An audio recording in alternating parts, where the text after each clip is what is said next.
ya sampai 36,5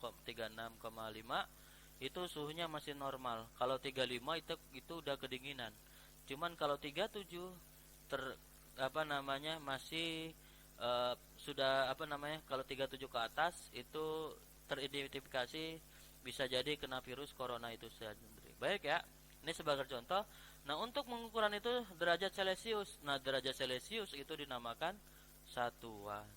Oke ya, dipahamin satuan itu biasanya kilometer, biasanya juga liter, biasanya juga Fahrenheit ya. Bisa juga apa namanya? eh satuan ya, bisa juga kilometer ya. Nah, itu saya apa namanya? Bisa juga sekon untuk waktu. Sekon itu adalah detik. Berapa sekon kita apa detak jantung kita sama halnya berapa detik kita detak jantung kita. Baik ya. Nah, seperti pengukuran meja kali ini, panjang meja itu berapa jengkal ya? Nah, panjang jengkal itu kurang lebih misalkan 7 jengkal. Maka misalkan 7 jengkal itu apa namanya? Panjang jari kita satu ini 7 cm, maka 7 kali 7 sama dengan 49 cm. Baik ya. Nah, itu contohnya. Baik. Ini nanti ada tugas buat kalian ya. Nanti salah satunya nanti saya cek untuk kopi apa namanya di classroom. Kalian mengumpulkan ini. Nanti untuk di classroomnya lebih detail lagi apa instruksinya. Yang jelas kita belajar dulu ya. Nanti tinggal pelajari untuk classroomnya. Itu besaran. Baik, di sini ada sedikit video nih ya. Saya lihat dulu kondisi saya masih menghalangi video nggak? Oke. Nah, sembari di situ saya akan mencoba memainkan video. Kalian bisa lihat. Nah, di sini bentar. Nah, oke, lihat sebentar ya.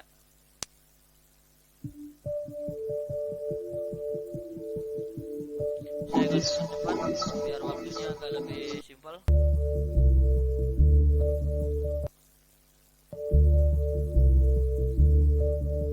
Agak dipercepat.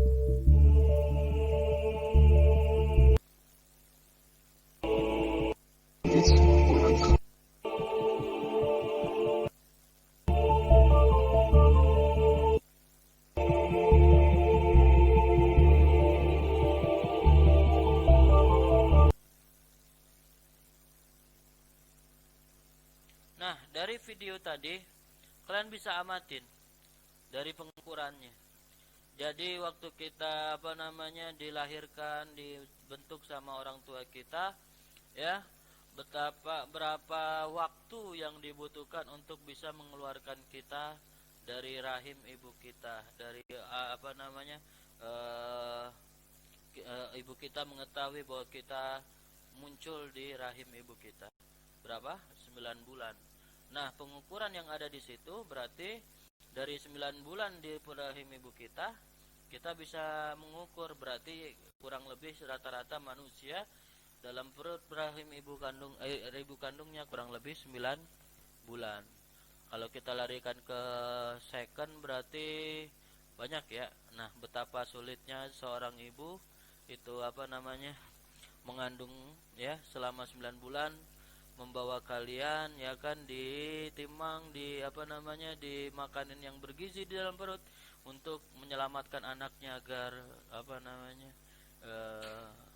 keluar ya, agar lahir sebagai pemenang ya. Baik, kita lanjutkan ke materi.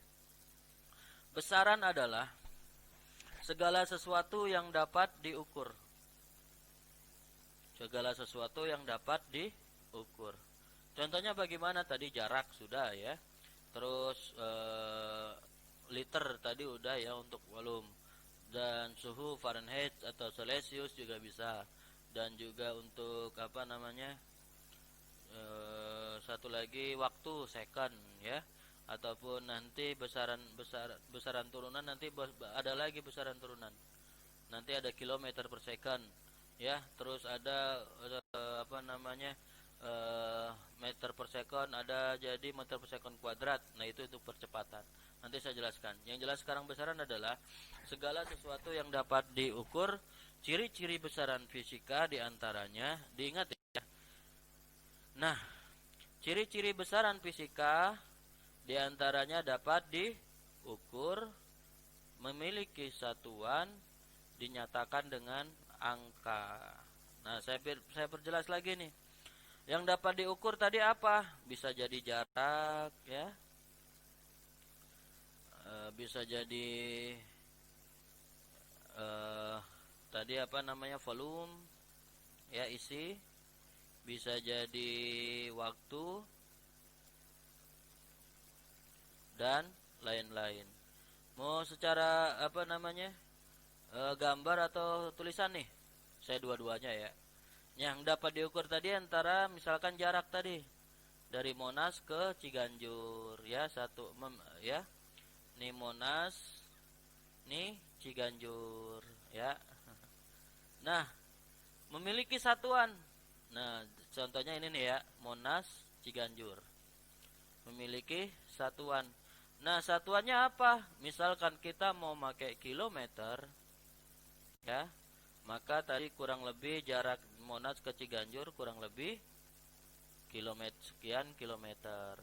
Nah, ini memiliki satuan. Satuannya kilometer dari Monas ke Ciganjur yang dapat diukur, yaitu jarak, ya.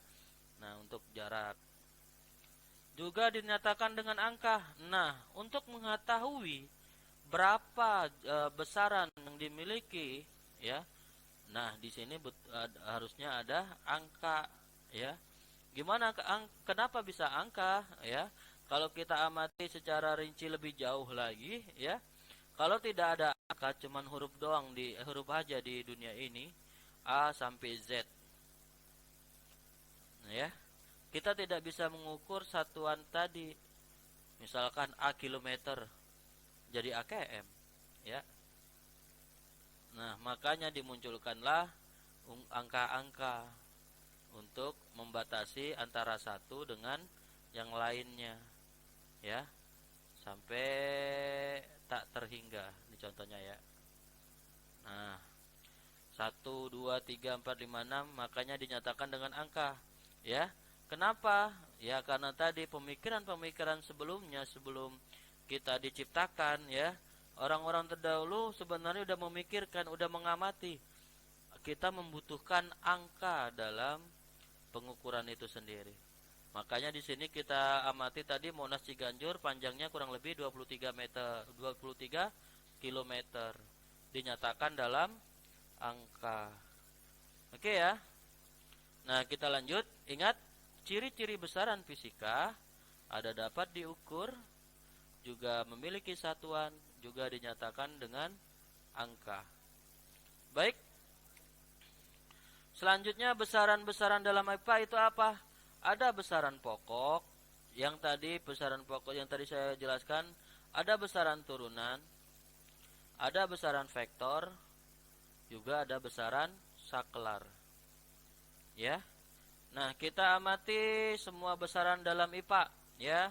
Ada besaran pokok, ada besaran turunan, ada besaran vektor, ada besaran skalar. Apa itu? Kita lihat di next slide. Besaran pokok itu salah satunya seperti kita mengukur suhu tubuh, ya. Misalkan kita di suhu mengukur suhu tubuh yang ada di di tes suhu yang ada di masjid. Kalau kita sholat Jumat sering dites kan ya, suhu tubuh semasa corona ini. Nah, itu adalah masih besaran pokok. Kenapa besaran pokok? Karena satuannya masih jaraknya masih untuk besarannya masih masih satu period. Maksud saya satu period itu gimana? Masih satu proses. Nah, misalkan juga mengukur ampere, ya, satuan waktu, ya, ataupun stopwatch, ya, juga laser, juga penggaris tadi, juga ataupun berat tadi. ya, berat. Nah, berat itu gram, kilogram ataupun liter ataupun yang lain-lain sebagainya. Baik ya. Nah, di sini sebenarnya dari kilometer ataupun liter ataupun kilogram ya, itu sebenar besaran pokok itu mempunyai sistem internasional ya, dengan satuan dalam sistem internasional. Tadi panjang dari Ciganjur sampai dari Monas sampai Ciganjur yang kita amati hari ini ya, cuman gambarnya tadi Menara Eiffel ya. Cuman kita gambarin dulu Monas ke Ciganjur ya. Kenapa? Nah, di situ ada panjangnya meter untuk satu sistem sistem internasional. Misalkan 23 km. Nah, ini pelajaran SD masih ingat kan ya? Berapa meter? Ya. Berarti kurang lebih 23.000 meter. Baik ya, itu untuk besaran pokok. Nah, kenapa masih satu proses besaran itu? Nah, juga massa. Massa titik kita lakukan itu adalah liter. Nah, perbandingan 1 liter itu kurang lebih 0,8 kilogram. Nah, kilogram itu untuk satuan massa. Itu tadi minyak ya. Untuk waktu apa? Second. Berarti bukan menit untuk sistem internasional. Ya. Kenapa yang dipakai second? Karena hitungannya lebih gampang. Tadi untuk mengukur detik secara terperinci untuk kita mengukur detak jantung kita berapa detik ya, berapa dentuman dalam 1 detik. Nah, itu makanya lebih dipakai yang paling kecil. Makanya prosesnya cuma 1 kali. Oke ya. Kelvin untuk suhu. Nah, misalkan ada 27 derajat Celcius ya. Nah, untuk satuannya itu kurang lebih Kelvin. Bagaimana mengetahui Kelvin? Ya, tinggal ditambah angka 273 ya menjadi Kelvin ya. 273 jadi berapa? 300 Kelvin. Ya, itu nanti kita pelajarin untuk suhu. Untuk kuat arus apa? Ampere. Nah, kalau kita main di rumah, kita mengetahui berapa tegangan yang ada di rumah kita, itu juga kuat arusnya adalah ampere. Ya, ataupun kalau tegangan itu voltase, kalau untuk kuat arus ampere. Berapa ampere kalian punya listrik? Ya. Misalkan tegangannya masih 800 ya. Nah, itu ukuran 800, 1200, 1300. Nah, itu masih kuat arus yang masuk dalam listrik. Nah, itu nanti pelajarin kalau kita masuk listrik ya, pelajaran listrik. Ampere yang jelas ingat, ampere itu satuan dari besaran pokok kuat arus listrik ya. Baik, lanjut ke jumlah zat. Minta 4 menit lagi. Jumlah zat itu adalah mol. Nanti kalau kita